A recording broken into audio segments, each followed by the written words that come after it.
നമസ്കാരം. നമ്മുടെ ഭരണഘടനയുടെ അടിസ്ഥാന തത്വങ്ങളിൽ ഒന്നാണ് നിയമവാഴ്ച. അടുത്ത കാലത്ത് വരെ നമ്മുടെ നീതി ദേവതയുടെ കണ്ണുകൾ കെട്ടപ്പെട്ട നിലയിലും ഒരു കൈയിൽ വാളും ആയിരുന്നു. അടുത്ത കാലത്താണ് അതിനൊരു മാറ്റം വരുത്തിയത്. കണ്ണുകൾ തുറന്നു, കയ്യിൽ വാളിനും പകരം ഭരണഘടനയും ഏൽപ്പിച്ചു കൊടുത്തു. എന്നാൽ പല വിധിന്യായങ്ങളും അതിനുശേഷം കാണുമ്പോൾ നമ്മുടെ നീതിന്യായ സംവിധാനത്തിന്റെ കണ്ണുകൾ അടഞ്ഞുപോയോ എന്ന ഒരു സംശയം ഉണ്ടാകാറുണ്ട്. അത്തരത്തിൽ ഉള്ള രണ്ട് വിധിന്യായങ്ങളാണ് മഞ്ജുഷ നവീൻ ബാബു കേസിൽ CBI അന്വേഷണം ആവശ്യപ്പെട്ടുകൊണ്ട് സമർപ്പിച്ച ഹർജിയിൽ ബഹുമാനപ്പെട്ട ഹൈക്കോടതിയുടെ ഡിവിഷൻ ബെഞ്ചും സിംഗിൾ ബെഞ്ചും പുറപ്പെടുവിച്ച് കണ്ടത്. സിംഗിൾ ബെഞ്ച് അവരുടെ ഹർജി തള്ളിയ ജനുവരി മാസം 6-ാം തീയതി മുതൽ ഞാൻ ഈ വിഷയം വളരെ ആധികാരികമായും സൂക്ഷ്മമായും പഠിച്ചു വരികയാണ്. അതിന്റെ അടിസ്ഥാനത്തിലാണ് ഇപ്പോൾ മഞ്ജുഷ അവസാനം നീതി തേടി സുപ്രീം കോടതിയെ സമീപിക്കുന്നു എന്നറിഞ്ഞപ്പോൾ ഇത്തരത്തിൽ ഒരു വീഡിയോ ചെയ്യാം എന്ന് ഞാൻ കരുതിയത്. ബഹുമാനപ്പെട്ട ഹൈക്കോടതിയുടെ രണ്ട് ബെഞ്ചുകളുടെയും ഉത്തരവുകളും മഞ്ജുഷയുടെ ഹർജിയും കൂടി പരിഗണിച്ചാണ് ഞാൻ ഈ വീഡിയോ ചെയ്യുന്നത് എന്നതിനാൽ ദൈർഘ്യം സ്വാഭാവികമായും കൂടും എന്ന് ഉറപ്പുള്ളതിനാൽ ഞാനിത് പല ഭാഗങ്ങളിലായാണ് അവതരിപ്പിക്കുന്നത്. ഞാൻ ഈ വീഡിയോകളിലൂടെ ചർച്ച ചെയ്യാൻ ആഗ്രഹിക്കുന്നത് എന്തൊക്കെ ഗ്രൗണ്ട്സാണ് മഞ്ജുഷ തനിക്ക് CBI അന്വേഷണം വേണമെന്ന് ആവശ്യപ്പെട്ടുകൊണ്ടുള്ള ഹർജിയിൽ ഉന്നയിച്ചിരുന്നത്, അതിനെ ഏത് രീതിയിലാണ് ബഹുമാനപ്പെട്ട കോടതികൾ പരിഗണിച്ചത്, എല്ലാ വിഷയങ്ങളും പരിഗണിച്ചു, നിയമപരമായി നിലനിൽക്കുന്ന ഉത്തരവുകളാണോ ബഹുമാനപ്പെട്ട കോടതികൾ പുറപ്പെടുവിച്ചത്, മഞ്ജുഷയ്ക്ക് ആ ഹർജിയിൽ വിട്ടുപോയ പോയിന്റ്സ് എന്തെല്ലാമായിരുന്നു, പുതിയതായി എന്തെല്ലാം വാദങ്ങളാണ് ബഹുമാനപ്പെട്ട സുപ്രീം കോടതിയുടെ മുന്നിൽ ഉന്നയിക്കേണ്ടത്, അതുപോലെ തന്നെ ഈ കേസിൽ ഒരു CBI അന്വേഷണത്തിന് ബഹുമാനപ്പെട്ട സുപ്രീം കോടതി ഉത്തരവിടാനുള്ള സാധ്യതകൾ എന്തെല്ലാം എന്ന കാര്യങ്ങളാണ് ഞാൻ ഇവിടെ ചർച്ച ചെയ്യാൻ ആഗ്രഹിക്കുന്നത്. ഈ കേസ് വിശദമായി പഠിച്ചതിന്റെ അടിസ്ഥാനത്തിൽ അവസാനം ഞാൻ വന്നെത്തിയിരിക്കുന്നത് ഈ കേസ് അട്ടിമറിക്കാൻ പല ഭാഗത്തു നിന്നും നിരന്തരം ശ്രമങ്ങൾ വളരെ ബുദ്ധിപൂർവമായി നടത്തി വരുന്നു എന്നുള്ളതാണ്. ഇപ്പോൾ PP ദിവ്യക്കെതിരെ ഒരു ആത്മഹത്യാ പ്രേരണ കുറ്റം ആണ് ചുമത്തിയിരിക്കുന്നത് എങ്കിലും അതിൽ പോലും അവർ ശിക്ഷിക്കപ്പെടാതെ ഭാവിയിൽ അവരെ രക്ഷപ്പെടുത്തുവാനുള്ള ശ്രമങ്ങൾ ഇപ്പോഴേ മുന്നിൽ കണ്ടുകൊണ്ട് അതിനുള്ള കരുക്കൾ നീക്കി തുടങ്ങിയിരിക്കുന്നു എന്നാണ് എനിക്ക് മനസ്സിലായിട്ടുള്ളത്. മഞ്ജുഷ തന്റെ ഹർജിയിൽ ഉന്നയിച്ചിരുന്ന പ്രധാന ആരോപണങ്ങൾ എന്താണെന്ന് വെച്ച് കഴിഞ്ഞാൽ, ഇപ്പോൾ അന്വേഷണം നടത്തുന്ന SIT കോൺസ്റ്റിറ്റ്യൂട്ട് ചെയ്തിരിക്കുന്നത് നിയമപ്രകാരം അല്ല എന്നുള്ളതാണ്. ലോക്കൽ പോലീസിലെ തന്നെ പല ആൾക്കാരുമാണ് ഈ SITയിലെയും അംഗങ്ങൾ. അവർ പ്രതിയുടെ ഉന്നതമായ രാഷ്ട്രീയ ബന്ധങ്ങൾ മൂലം കൃത്രിമമായി രേഖ ചമയ്ക്കുന്നതിനും അതുപോലെ തന്നെ ഉള്ള രേഖകൾ മായ്ച്ചു കളയുന്നതിനും പ്രതിയെ സഹായിക്കുന്നു എന്നാണ് മഞ്ജുഷ ആരോപിക്കുന്നത്. കൂടാതെ തന്റെ ഭർത്താവിന്റെ മരണം ഒരു ആത്മഹത്യ തന്നെയാണോ എന്ന കാര്യത്തിൽ സംശയമുണ്ടെന്നും അവർ ആരോപിക്കുന്നു.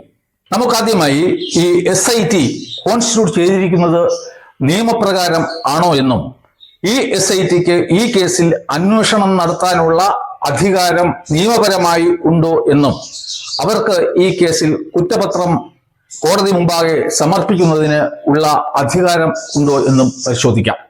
2011 പോലീസ് ആക്ടിന്റെ സെക്ഷൻ 21 പ്രകാരം ഇതുപോലെയുള്ള SITകൾ സൃഷ്ടിക്കേണ്ടത് ഒരു സർക്കാർ ഉത്തരവിലൂടെ ആണ്.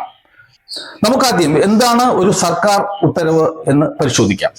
അതായത് ഓരോ ഡിപ്പാർട്ട്മെന്റും ഈ ഭരണത്തിന്റെ അധിപനായ ഗവർണറുടെ അനുമതിയോടെ അല്ലെങ്കിൽ അദ്ദേഹത്തിന്റെ ഉത്തരവിൻ പ്രകാരം പുറപ്പെടുവിക്കുന്ന ഉത്തരവുകൾക്കാണ് നാം സർക്കാർ ഉത്തരവ് എന്ന് പറയുന്നത്.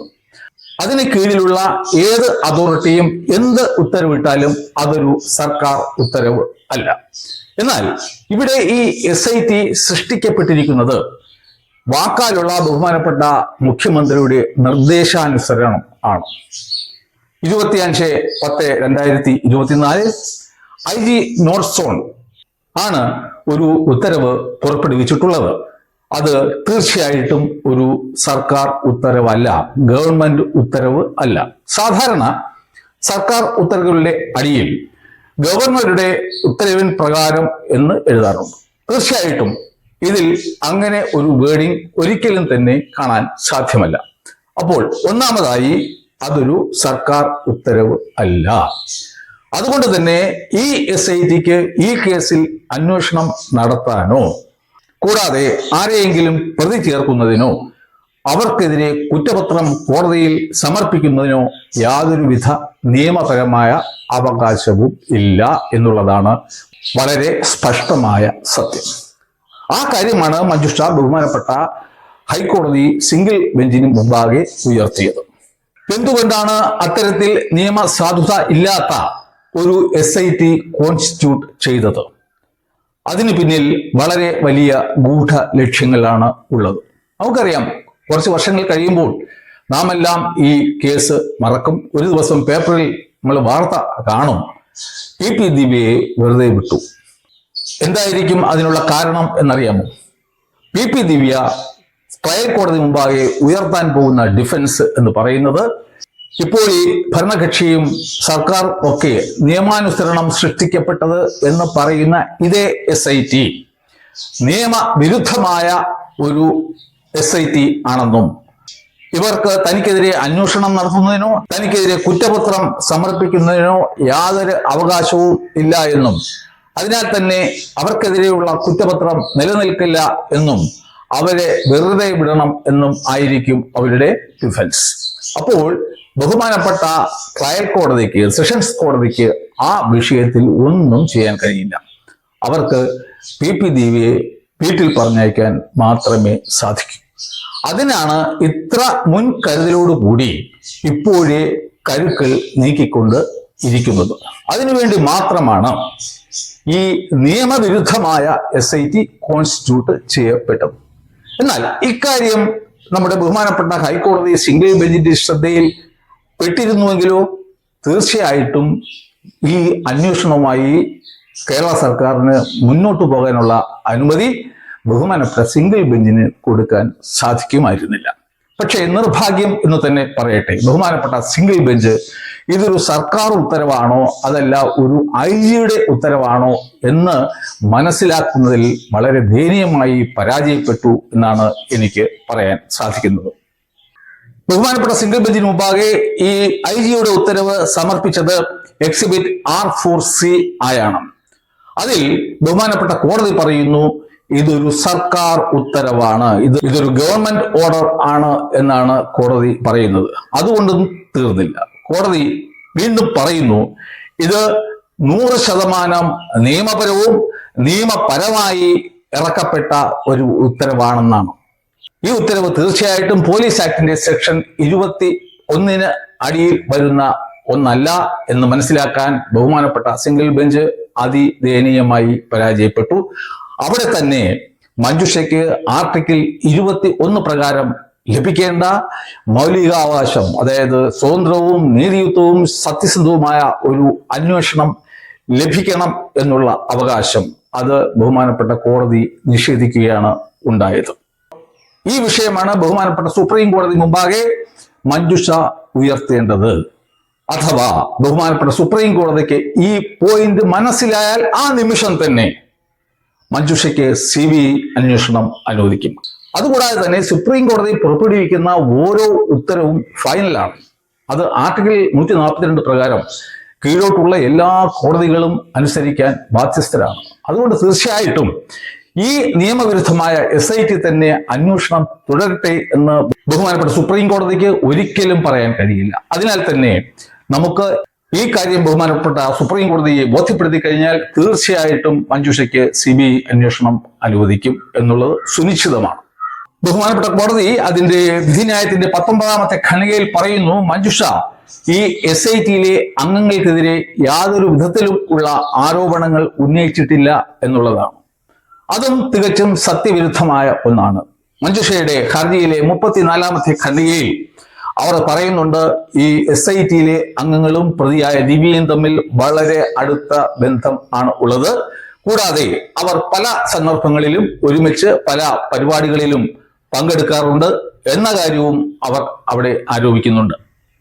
നവീൻ ബാബുവിന്റെ സഹോദരനായ പ്രവീൺ ബാബു ഈ ഗൂഢാലോചനയ്ക്കെതിരെ ഒരു പരാതി എഴുതി SITക്ക് നൽകിയതായും എന്നാൽ SIT അത് ഡിസ്കാർഡ് ചെയ്തതായും ആണ്.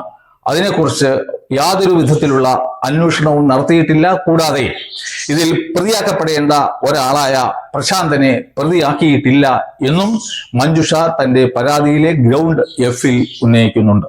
കൂടാതെ ഗ്രൗണ്ട് ഓയിൽ മഞ്ജുഷ പറയുന്നത് എന്താണെന്ന് വെച്ച് കഴിഞ്ഞാൽ, ഈ കേസിന്റെ ആദ്യകാലത്തെ പ്രാരംഭമായിട്ടുള്ള അന്വേഷണങ്ങൾ നടത്തിയത് ഒരു ശ്രീജിത്ത് ആണെന്നും അദ്ദേഹത്തെ തന്നെയാണ് ഈ SITയുടെ മേധാവിയായി നിയമിച്ചിരിക്കുന്നത് എന്നും ആണ്. കൂടാതെ ഈ SITയിലെ പല അംഗങ്ങളും ലോക്കൽ പോലീസ് സ്റ്റേഷനിലെ പോലീസുകാരാണ് എന്ന ഒരു ആക്ഷേപവും മഞ്ജുഷ അവിടെ ഉയർത്തുന്നുണ്ട്.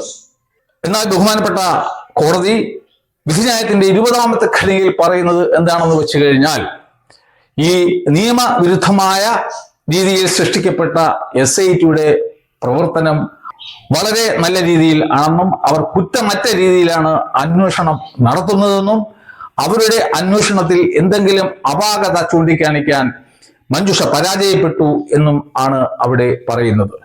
എനിക്ക് മനസ്സിലാകാത്തത്, നിയമവിരുദ്ധമായി ഉണ്ടാക്കപ്പെട്ട ഒരു ബോഡിക്ക് എങ്ങനെയാണ് നിയമപരമായ അന്വേഷണം നടത്താൻ സാധിക്കുക? ഈ ഒരു ചോദ്യമായിരിക്കണം ബഹുമാനപ്പെട്ട സുപ്രീം കോടതിയിൽ ഉയർന്നു കേൾക്കേണ്ടത്. ഒരു പോയിന്റ് കൂടി ചർച്ച ചെയ്തിട്ട് നമുക്ക് ഈ എപ്പിസോഡ് അവസാനിപ്പിക്കാം. അതായത് ബഹുമാനപ്പെട്ട കോടതി ഈ വിധിന്യായത്തിലേക്ക് കടക്കുന്നതിന് മുമ്പ് പറയുന്നത് എന്താണെന്ന് വെച്ച് കഴിഞ്ഞാൽ, ഈ കേസിൽ ഒരു തീരുമാനം എടുക്കാൻ പോകുന്നത് സുപ്രീം കോടതി ഇതുവരെ നൽകിയിട്ടുള്ള മാർഗനിർദ്ദേശങ്ങളുടെ അടിസ്ഥാനത്തിലും എൻ്റെ മുന്നിലുള്ള മെറ്റീരിയൽസ് ഓൺ റെക്കോർഡും പരിശോധിച്ചിട്ടാണ് എന്നാണ്. തീർച്ചയായിട്ടും തെറ്റായ ഒരു കാര്യമാണത്. ഈ മെറ്റീരിയൽസ് ഓൺ റെക്കോർഡ് മാത്രം പരിശോധിച്ച് വിധി പറയണം എന്ന് ഇതുവരെ സുപ്രീം കോടതി ജഡ്ജിമെന്റ് ഒന്നും തന്നെ നിലവിലില്ല. കാരണം എന്താണ് ഈ മെറ്റീരിയൽസ് ഓൺ റെക്കോർഡ് എന്ന് പറയുന്നത്? കേസ് ഡയറിയാണ്. പോലീസ് കൊടുക്കുന്ന അവരുടെ അന്വേഷണത്തിന്റെ ഹിസ്റ്ററി, അതാണ് കേസ് ഡയറി. അപ്പോൾ പോലീസ് എന്തെങ്കിലും കള്ളങ്ങൾ എഴുതിക്കൊണ്ട് കൊടുത്താലും ആ കേസ് ഡയറിയുടെ അടിസ്ഥാനത്തിൽ മാത്രം വിധി പറയണം എന്ന് സുപ്രീം കോടതി പറഞ്ഞിട്ടില്ല, പറയുകയും ഇല്ല. എന്നാൽ ബഹുമാനപ്പെട്ട സിംഗിൾ ബെഞ്ച് മഞ്ജുഷയുടെ ഹർജി തള്ളിയത് ഈ കേസ് ഡയറിയുടെ അടിസ്ഥാനത്തിൽ മാത്രം ആയിരുന്നു എന്ന് കോടതി തന്നെ പറയുന്നുണ്ട്.